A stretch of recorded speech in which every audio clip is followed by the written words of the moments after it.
In 1996, our next speaker faced an 18-year-old Kobe Bryant on the court for the first time. Midway through the game, while playing, Kobe asked him for tips on his jump shot. Kobe scored 33 points that game against his boyhood idol. Michael scored 36 and won the game too. Please welcome Michael Jordan.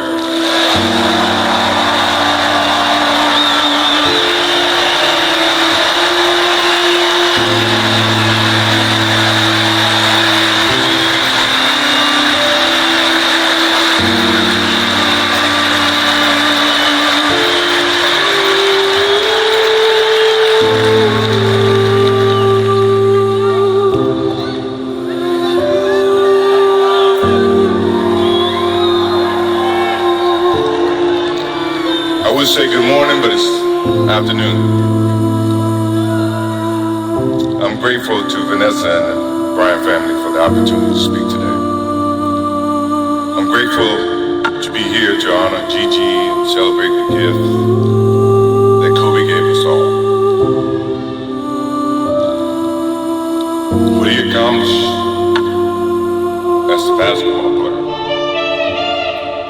as a businessman, and a storyteller, and as a father. In the game of basketball, in life, as a parent, Kobe left nothing in the tank. He left it all on the floor.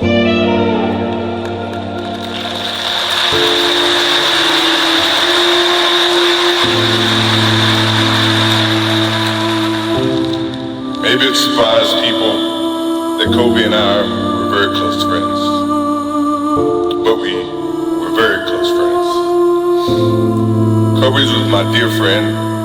He was like a little brother. Everyone always wanted to talk about the comparisons between he and I just wanted to talk about Kobe.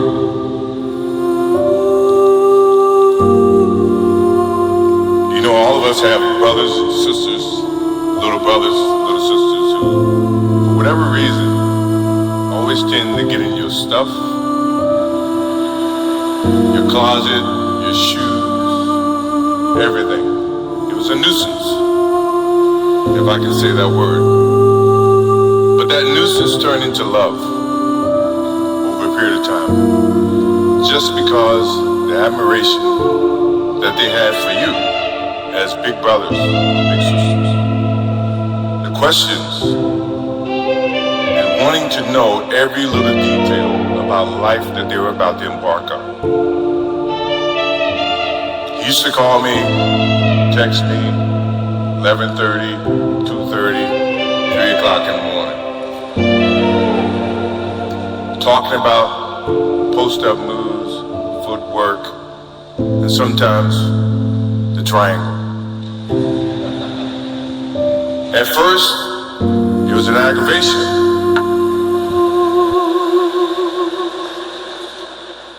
But then it turned into a certain passion. This kid had passion like you would never know. And it's an amazing thing about passion. If you love something, if you have a strong passion for something, you would go to the extreme to try to understand or try to get it. Either ice cream, Cokes, hamburgers, whatever you have a love for. If you have to walk, you would go get it. If you have to beg someone, you would go get it. What Kobe Bryant was to me was the inspiration that someone truly cared about the way I played the game or the way that he wanted to play the game.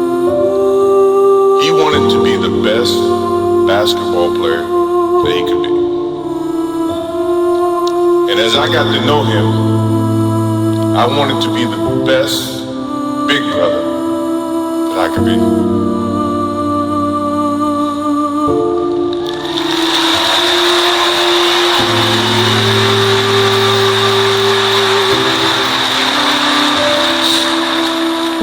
To do that,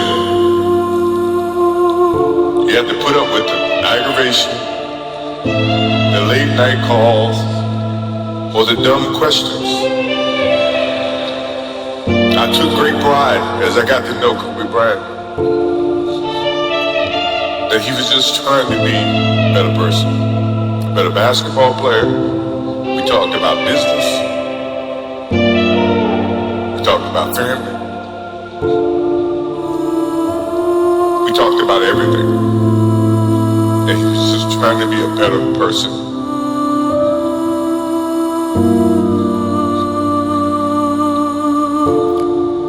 Now he's got me. I'll have to look at another crime meme for the next.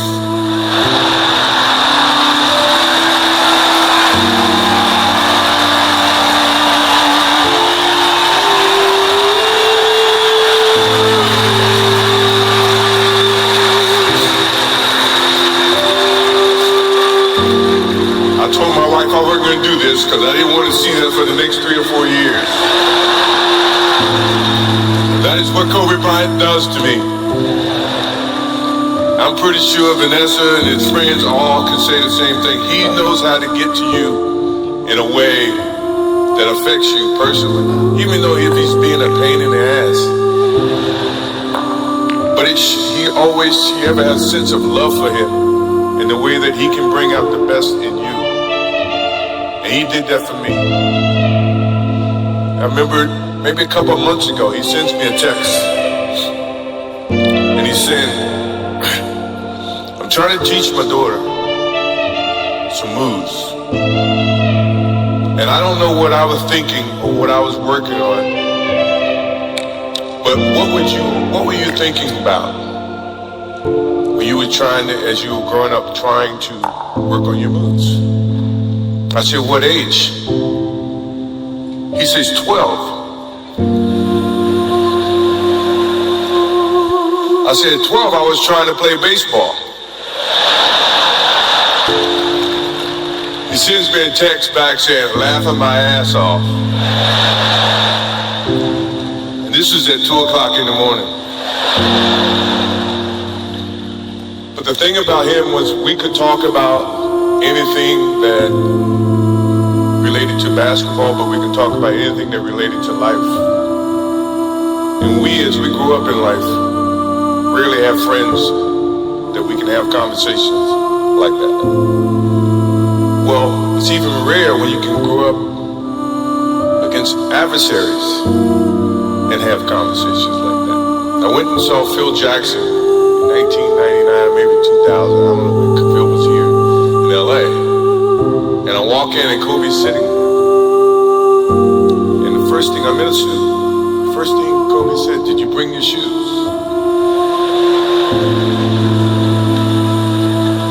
No, I wasn't thinking about playing. But his attitude to compete and play against someone he felt like he could enhance and improve his game. To me, that's what I loved about the kid. Absolutely loved about the kid. No matter where he saw me, it was a challenge. And I admired him because his passion, you rarely see someone looking and trying to improve each and every day, not just in sports, but as a parent, as a husband. I am inspired by what he's done and what he shared with Vanessa and what he's shared with his kids. I have a daughter who is 30, who just became a grandparent. And I have 2 twins. I have twins at 6.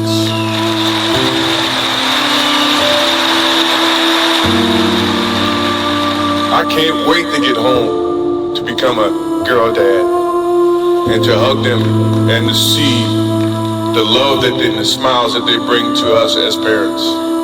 He taught me that just by looking at this tonight, looking at how he responded and reacted with the people that he actually loved. These are the things that we will continue to learn from Kobe Bryant. To Vanessa, Natalia, Bianca, Capri, my wife and I will keep you close in our hearts and our prayers. We'll always be here for you, always. I also want to offer our condolences and support to all the families affected by this enormous tragedy. Kobe gave every last ounce of himself to whatever he was doing. After basketball, he showed a creative side to himself that I didn't think any of us knew he had. In retirement, he seemed so happy. He found new passions, and he continued to give back as a coach in his community. More importantly, he was an amazing dad, amazing husband, who dedicated himself to his family and who loved his daughters with all his heart. Kobe never left anything on the court. And I think that's what he would want for us to do. No one knows how much time we have. That's why we must live in the moment. We must enjoy the moment. We must reach and see and spend as much time as we can with our families and friends and the people that we absolutely love. To live in the moment means to enjoy each and every one that we come in contact with. When Kobe Bryant died, a piece of me died. And as I look in this arena and across the globe, a piece of you died. Or else you wouldn't be here. Those are the memories that we have to live with and we learn from. I promise you, from this day forward, I will live with the memories of knowing that I had a little brother that I tried to help in every way I could. Please, rest in peace, little brother.